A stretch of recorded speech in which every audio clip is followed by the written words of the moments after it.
Hello everyone, welcome to class. आज हम करेंगे 10th क्लास के इंग्लिश की पोएम। ओके, हम इससे पहले 3 पोएम कवर कर चुके हैं। आज हम करेंगे पोएम नंबर 4 जिसका नाम है how to tell wild animals, यानी कि हम वाइल्ड एनिमल्स को कैसे पहचानेंगे, जो जंगली जानवर होते हैं उनको कैसे पहचानेंगे अगर ये हमारे आगे आ जाए तो। ठीक है, इनके जो पोइट हैं वो कौन है? Caroline Wells. ठीक है, देखो देखते हैं फर्स्ट स्टेंजा क्या कहता है। If ever you should go by chance to jungle in the east, and if there should to you advance a large and tiny beast, if he roars at you and you are dying, you will know it is the Asian lion। को इस poem में poet ने अलग अलग जो animals हैं, जो wild life animals हैं, उनके बारे में बताने की कोशिश की है कि आप उनको कैसे पहचान सकते हैं, उनको देखते ही कैसे पहचान सकते हैं। ठीक है, देखो फर्स्ट एरिया में पोइट क्या कहता है। ये कहता है कि अगर आपको कभी फॉरेस्ट में जाने का मौका मिले, जंगल में जाने का मौका मिले ईस्ट की साइड पर, और वहां पर आपको एक बड़ा सा जानवर दिखे, बड़ा एनिमल दिखे, टाइनी बीस्ट दिखे। ठीक है, बीस्ट का यहाँ पर क्या मतलब होता है? बड़ा सा जानवर। ओके, अगर आपको वो दिखे और आपके ऊपर वो रोयर करे, यानी कि आपके ऊपर दहाड़ने लगे और उसकी दहाड़ सुनकर ही आप मरने को हो जाओ, तो आप समझ जाना कि ये क्या है, ये एशियन लाइन है। ओके, आपको अच्छे समझ में आएगा फर्स्ट स्टेंजा। देखते हैं सेकंड स्टेंजा में क्या कहता है। और if sometime when roaming around, और अगर आपको कहीं पर घूमते हुए a noble wild beast greets you with black strips on A yellow ground, अगर आपको फॉरेस्ट में घूमते फिरते कहीं पर एक बड़ा सा जानवर, एक वाइल्ड बीस्ट ग्रीट्स यू, यानी कि आपके सामने आता है, उसकी जो पूरी बॉडी है वो क्या येलो है। येलो ग्राउंड से क्या मतलब होता है? उसके जो स्किन का कलर है ना वो येलो है, और उसके शरीर के ऊपर क्या है?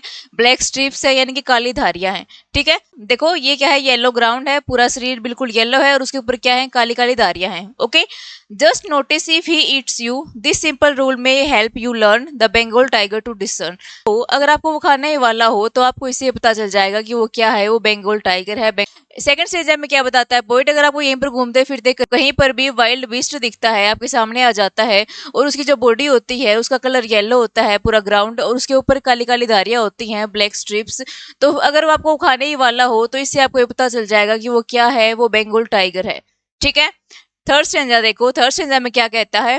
इफ स्ट्रोलिंग फोर्थ का मतलब होता है घूमते फिरते।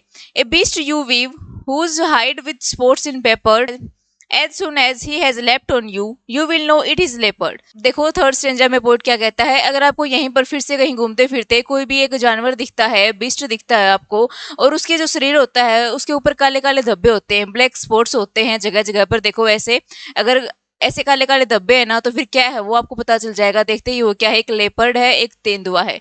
ठीक है, और वो बीस्ट आपको देखते ही आपके ऊपर झपटे तो आपको क्या पता चल जाएगा इससे कि वो क्या है, एक लेपर्ड है, एक तेंदुआ है। ठीक है, देखो twill do no good to रोयर विद पेन, अगर आप दर्द से चिल्लाएंगे ना तो वो आपको एकदम से खाएगा नहीं, पर जब तक कि आपकी दर्द में जान नहीं चली जाती तब तक वो क्या करेगा, उछलता ही रहेगा। ठीक है, तो इससे आपको क्या पता चलेगा ये क्या है, एक लेपर्ड है। ओके, आपको पोइट का एनिमल्स को पहचानने का तरीका थोड़ा अजीब लग रहा होगा, स्ट्रेंज लग रहा होगा, क्योंकि पोइट ने एक अलग तरीके से समझाने की कोशिश की है।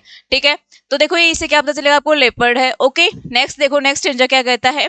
If when you are walking on your yard, अगर आप अपने यार्ड में कहीं पर घूम रहे हैं, यू मीट ए क्रिएचर, वहां पर आप एक क्रिएचर से मिलते हैं, एक जीव से मिलते हैं, who hugs you very very hard, जो कि आपको देखते ही आपको गले लगा लेता है, हग करता है आपको। Be sure it's a bear, तो आप श्योर हो जाइए कि वो क्या है, एक बियर है, एक भालू है। ठीक है, भालू क्या करते हैं, देखते ही क्या करते हैं, हग कर लेते हैं, गले लगा लेते हैं। Okay, if you have any doubt, अगर अभी भी आपको कोई डाउट रहता है, he will give you just one more cares, वो आपको ज्यादा क्या करेगा, आपकी केयर करेगा, आपको ज्यादा प्यार करेगा, बार बार आपको टाइट हग करेगा। ठीक है, इससे आपको क्या पता लगाना है कि ये कौन सा जानवर है, बियर है, भालू है। ओके, नेक्स्ट देखो, नेक्स्ट स्टेंजा क्या कहता है। Through the distinguish bits of prey, इसने क्या किया है, दो बीस्ट के बीच में कंपैरिजन किया है, दो एनिमल्स के बीच में कंपैरिजन किया है। देखो, ए नोविस माइट नोन प्लस, यानी कि नोविस का क्या मतलब है यहाँ पर, नो सिखिया, यानी कि कोई नया नया आदमी है तो उसको ये नहीं पता चलेगा कि देखते ही ये जानवर कौन सा है और ये कौन सा है। ठीक है, ये इतने सिमिलर होते हैं। देखो, the crocodile you always may tell from the hyena thus, hyena came with a merry smile and but if they weep they are crocodile. देखो ये क्या है, ये तो है हाइना और ये क्या है, क्रोकोडाइल। अगर आपको कोई एक ऐसा एनिमल दिखता है जो कि आपकी तरफ आ रहा है और उसके मुंह पे थोड़ी सी स्माइल होती है, तो फिर क्या है, वो हाइना है। ठीक है, लेकिन आप एक ऐसे जानवर को देखते हैं जो कि वीप कर रहा होता है, रो रहा होता है, तो फिर क्या होंगे, वो क्रोकोडाइल होंगे। But if they weep they are crocodiles, जो रोते हैं ना वो क्या है, क्रोकोडाइल्स है। जो नौसिखिया होते हैं उनको थोड़ी सी कंफ्यूजन होती है इसमें। ओके, ये आगे देखते हैं नेक्स्ट स्टेंजा में किस एनिमल के बारे में बताएगा poet. The true chameleon is small, ये ट्रू है कि जो चैमेलियन होता है वो क्या है, स्मॉल होता है, a lizard sort of thing. He hasn't any ears at all, उनके उनके पास कोई भी कान नहीं होते, उनके पास कान नहीं होते, ईयर नहीं होते। And not a single wing, उनके पास विंग भी नहीं होते, पंख भी नहीं होते, ठीक है। If there is nothing on the tree this the chameleon you see, अगर आपको ट्री के ऊपर, पेड़ के ऊपर कोई भी चीज दिखाई नहीं दे रही है तो आप श्योर हो जाओ कि वहां पर क्या है, एक चैमेलियन है। क्योंकि ये जो चैमेलियन होते हैं ना, ये अपने रंग बदलते हैं। मान लो कि आप पेड़ पर देखोगे तो उसकी पत्तियों पर देखोगे ना तो आपको दिखाई नहीं देगा, क्योंकि वो फिर अपने आप को चेंज कर लेगा हरे कलर में, ग्रीन कलर में, ठीक है। यानी कि ये जो चैमेलियन होते हैं ना, ये अपना कलर चेंज कर सकते हैं, तो इसलिए आपको ये आसानी से दिखाई नहीं देंगे, ठीक है। तो क्या है, ये चैमेलियन है, ओके। तो देखो फर्स्ट एरिया में किसके बारे में बताया था, एशियन लायन के बारे में बताया था, सेकंड में बताया था बंगाल टाइगर के बारे में, और जो थर्ड था उसमें लेपर्ड के बारे में, और जो फोर्थ है उसमें क्या बताया था, बियर के बारे में, ओके। और उसे नेक्स्ट क्या है, क्रोकोडाइल और हाइना, एंड लास्ट में क्या है हमारा चैमेलियन, ओके। तो पोएट ने इस पोएम के थ्रू अलग अलग एनिमल्स के बारे में बताया आपको कि आप उनको कैसे पहचान सकते हैं, ठीक है। तो यहीं पर हमारी ये पोएम खत्म होती है, how to tell wild animals. आपको अच्छे से समझ में आई होगी। और जो पोएम है इसकी पोएट कौन है, कैरोलिन वेल्स, ओके। आज के लिए बस इतना ही, मिलते हैं नेक्स्ट वीडियो में। अगर आपको वीडियो अच्छी लगी हो तो इस चैनल को लाइक शेयर एंड सब्सक्राइब करें।